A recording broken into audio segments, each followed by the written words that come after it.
Hello, slimy furtlers, and we've got a little slightly different thing here today because this is a Dinky toy, and it's an original Dinky toy as well. It's not one of those ones from the where they did the reissue of there was like a magazine that did reissues of, you know, Dinky toys in. Genuine one. It is a Studebaker oil tanker.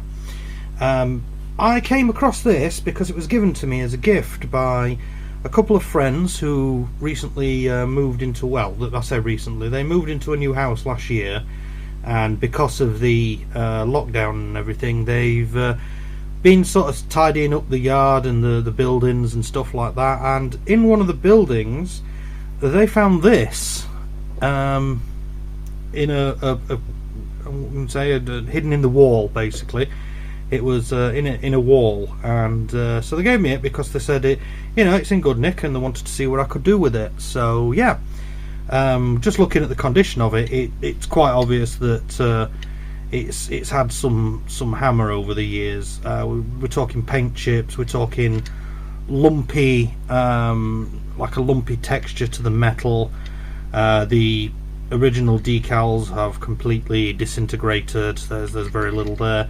The wheels are the original wheels, however, because it's been sat for so long, the wheels have basically the rubber's perished. I've got one here that the rubber's perished so much the wheels snapped in half. You know, they're no use whatsoever. The base plate, I mean, this is a Dinky, so it's literally the top, you know, the top casting, the base plate, the wheel hubs and the rubber tyres. There's not many parts to it, but the base plate is rusted away completely. You can barely see the markings on the bottom, but it says Dinky Toys, oh god, Dinky Toys, and then made in England, Meccano Limited. It's one of the very early ones, but it's Dinky number 442, I think it is. Very early one. I think we're talking like 1950s on this one. So what I've decided to do is I've decided to, instead of doing like a fucking Gaslands or a modern Pike, you know, this one's going to be a straight restoration to put it back to its, you know, how it was when it left the factory, which I hope I can do, and I hope I can do it justice. It means I'm going to be stripping the paint and then sanding off all this horrible rough, rusty, crusty stuff, and you know, I need, you know, decorate it up. To that I have bought replacement parts, which are quite cheap. I mean, this is the thing, I've got replacement tyres.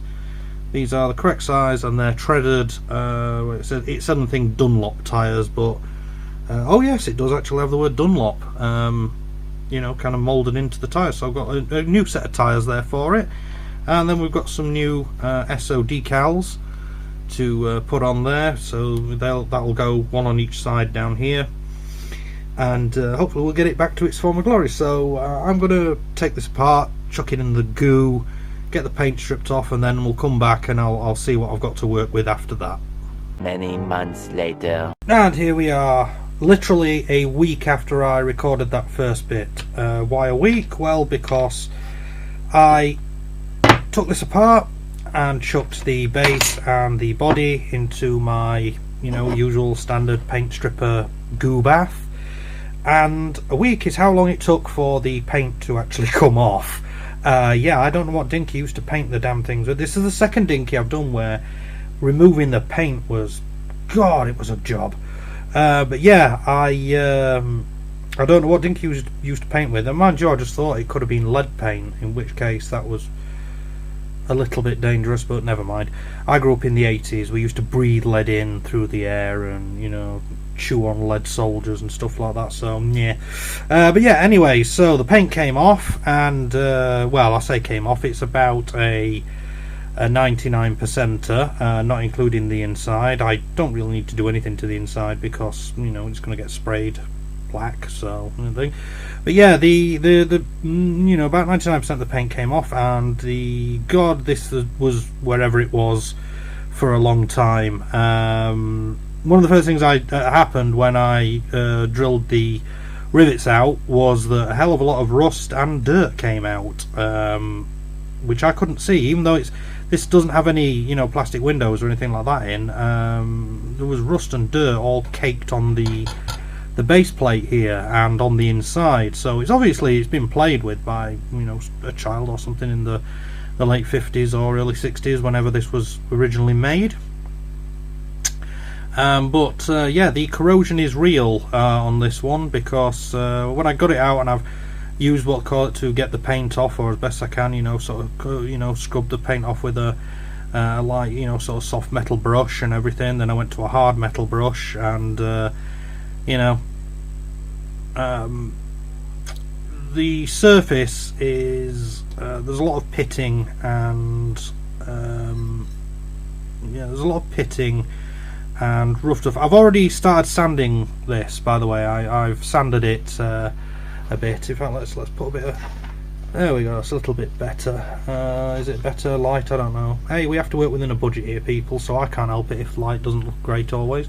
My hand does look really white though, and if you're wondering why I've got these things on, that's because over the past few months my hands have really started hurting, and I have to wear supports for my wrist and for the across my palms. I'm wearing them more days than I'm not now, so but yeah, there's, I mean, all around the front mud guards or fenders or whatever you want to call them, there are holes pitted into the metal. There's really rough parts of it that are rough, where the metal has reacted with being rusty for so long, or being exposed to moisture for so long that it started to bubble up. But yeah, it's, even though I'm saying about the rust and corrosion, it's still quite good. These holes at the front, which is mainly where the holes are concentrated, is that's not going to be a problem. I can use a bit of milliput or filler or something like that. I think I do actually have a can of filler primer somewhere, so I should be able to get those holes filled so that it appears nice and smooth. I do need to do a bit more sanding on it. Just so I've sanded. There was some crusty, lumpy bits along the along the petrol tank here on the top, so I've sanded that off, and also on the top of the cab and the bonnet. The front bit I might not be able to sand, but I'll have a go at it with a dental pick, because I do have one. The doors as well needed sanding because they were a bit crusty, but the back end, the sides and the back end seem fine. I don't need to sand them much really. Speaking of the base plate, because like I say, it's a Dinky toy, so it consists of a body, a base plate and some wheels. The base plate is a whole different story as it's been sat.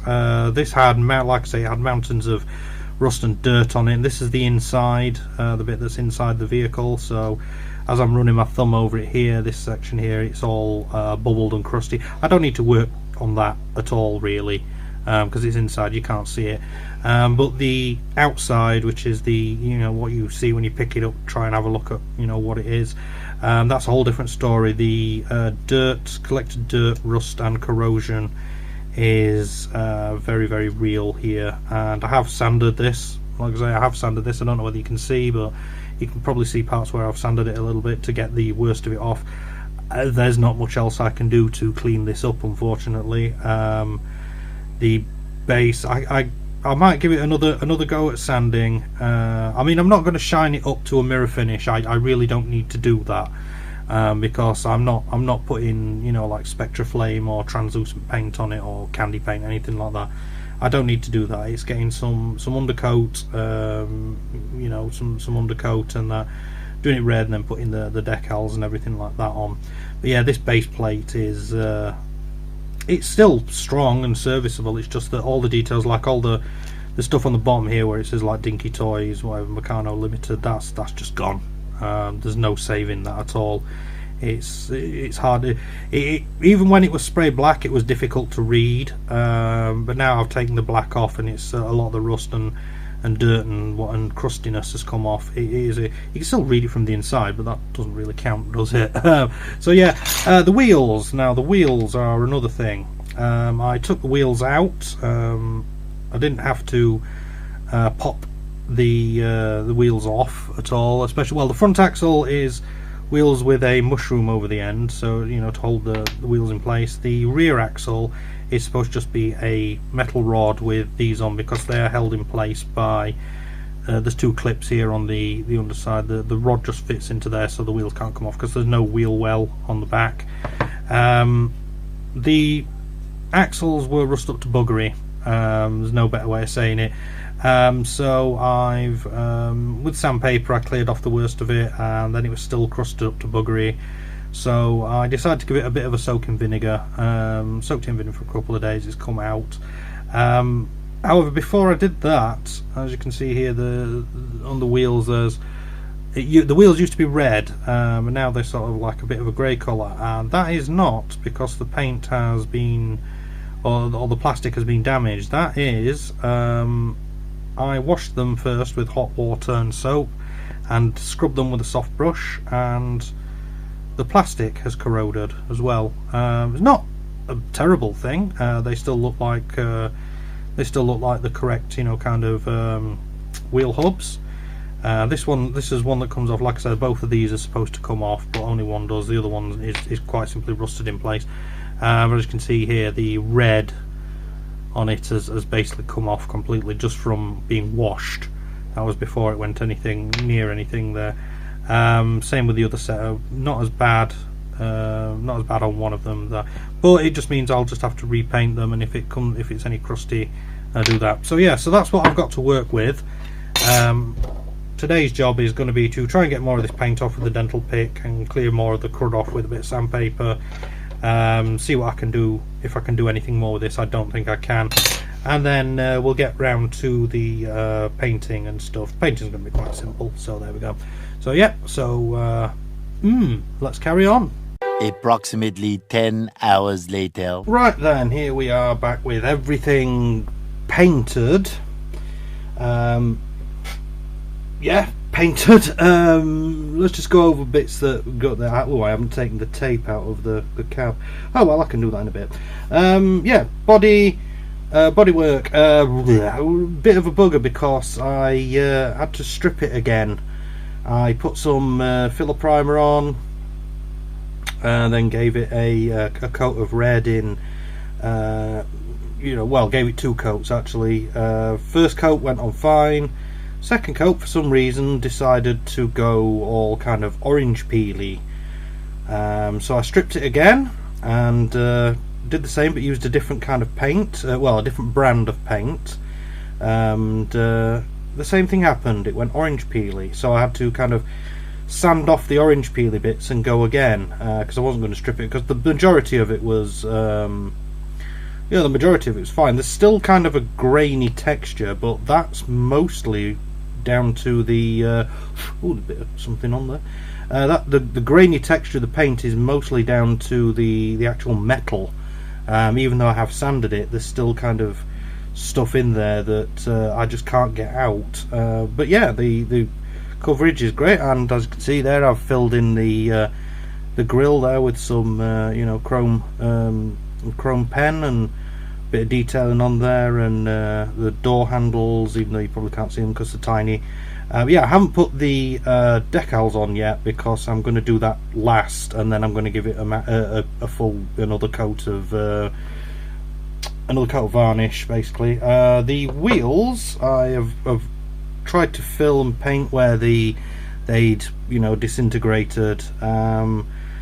It's not come out very well because I put the filler on, let it dry until it was hard, then kind of started filing and sanding it down, but there's just too much damage to the wheel hubs to really fully rescue them.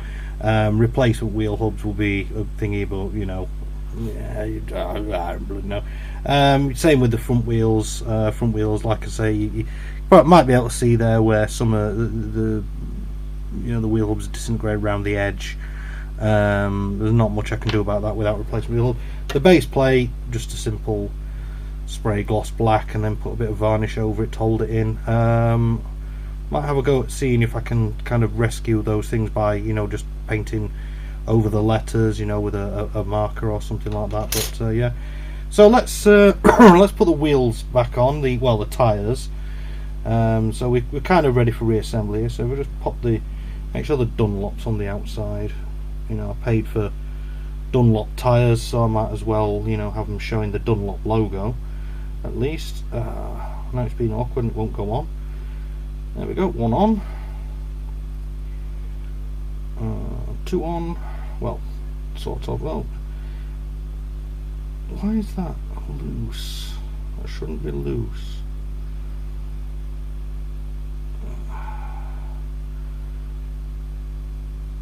There we go, that's just fit into place. I was thinking I might have to glue the tyres on, but no, they've got a good grip on the hubs, so that's great. It was a bit loose when I tried them before I painted, but I'm assuming the layer of, well, a couple of layers of paint I've put over them has kind of acted as you know, that little bit of extra filler gap that it needs to grip properly. So yeah, that's the rear axle on. Yeah, let's make sure that everything spins properly. Right, choose this because I don't want to scratch the paintwork. So I'll flip her upside down, and now will be a really good time to take the tape out of the cab. There's a bit of a thing there, but I'll clean that up.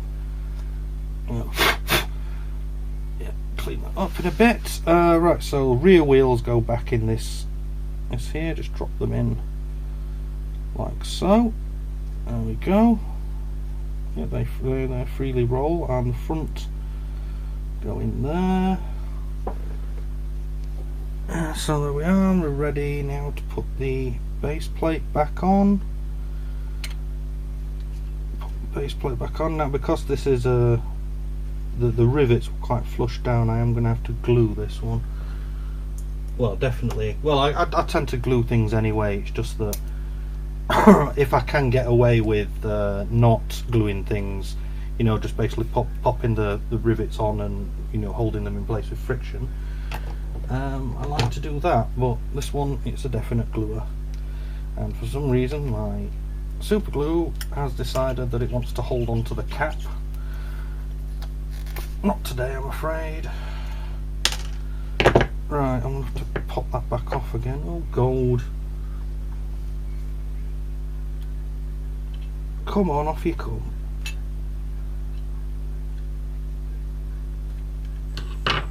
I'll just drop a bit of glue there on the post, and another one on the back post. And then just pop that back in. Hopefully I've lined it up properly so it'll just pop straight back in, but it's been a bit contrary. There we go. Just do a little blow on that, just to get it on its way. Oh, it's still a little bit bowed. Maybe I've been a bit... Oh, there we go. Let's give it a minute or so for it to have a think. Yeah, I'm going to put the I want to put the decals on last. Give it another zap of you know, give it another zap of lacquer, basically, to seal the, you know, to seal the decal in, or the transfer, or whatever you want to call it. I don't know why I used to call them transfers. Now for some reason I call them decals, and I don't like saying decals. I don't know, the word seems presumptuous and rude. But yeah, so that should have stuck now. So we'll just pop her down, and yeah, there we go. The Dinky number 442 Studebaker SO oil tanker, although it's not SO at the minute because I haven't put the SO decals on, transfers. But yeah, I just need to go, like here where I've pulled the tape out, because I've left the tape till last. There's a bit of a crust around the window frames, so just give that a bit of a run over with my scalpel, and those nice square window frames. I sprayed the interior black to start with because there's no actual, you know, like interior parts as you've seen. It's a Dinky toy. They're very simple, and you know, so I sprayed the interior black because there's literally nothing to see inside. So if I spray it black, then at least you're not getting the, you know, you're not being able to like peer through the empty windows and, you know, going like, oh, what's that there? You know, it's nothing. It's literally nothing. There's a big void of nothingness inside it. But yeah, rolls nicely, unlike it was before with those perished tyres and those rusted up axles. And yeah, so all we'll do is we'll get the SO transfers signage on the sides, give it a zap of what we call it, and some pictures of the final finished product will follow. So just like to say, if you've watched this video, thank you for watching and sticking with me, you know, all the way. I've still got some bits here to trim off on the inside, but yeah, it's like I say, this project, this restoration, was a donation by a couple of friends of mine who asked me to do it up for them. And you know, there I'm not 100% pleased with it because of the kind of orange peel. Well, it's not orange peely. It's kind of a weird. I can't explain it really. It's not orange peel effect, and it's not like pits in the metal and everything like that. But the way that the paint has kind of reacted with the metal, you know, it's not sat properly and things like that. So I'm not 100%, but you know, I'm quite proud, you know, from basically it being a you know, rusted up and chipped and all, you know, rotted away and things like that, to back to this is, you know, that's great. Yeah, so yeah, thank you for the donation, the people who gave it to me. You know who you are. And you know, if you like my stuff, subscribe and comment and like and all that good stuff. If you're feeling particularly generous, you know, donate to my PayPal and help me buy bits and bobs of, you know, paint and materials and stuff like that that I use when I'm doing this. And you know, thanks a lot. So like I said, better quality pictures are coming once I've got the thing on. But just for now, I'd like to say thanks a lot for watching, and see you next time.